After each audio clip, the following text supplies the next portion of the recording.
దానియేలు కొన్ని రోజుల పాటు ఉపవాస ప్రార్థనలో ఉన్నప్పుడు ఈ దర్శనం చూశాడు. ఈ దర్శనం యొక్క భావం తెలుసుకోవాలని ప్రయత్నం చేస్తున్నప్పుడు ఆ సమయంలో ఆ దర్శన భావం తెలియచేయడం కోసం ఈ దానియేలు వద్దకు ఎవరు వచ్చారు? గాబ్రియేలు దూత వచ్చాడు, వాక్యాన్ని తెలియచేస్తాడు.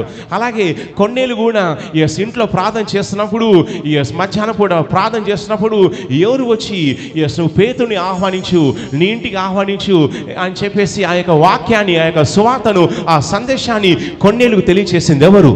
దూతలు తెలియచేశారు. దూతల ద్వారా పలకమైనటువంటి వాక్యము స్థిరపరచబడుతుందండి. దూతలు నీకు వాక్యం తెలియజేస్తారు, లేక సందేశం తెలియజేస్తారు. నీ విషయంలో నువ్వు చాలా కన్ఫ్యూజన్లో ఉన్నావు.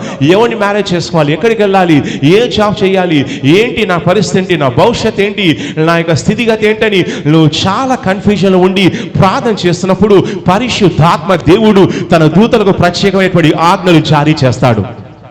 ఈ దూతలు నీ వద్దకు వస్తారు.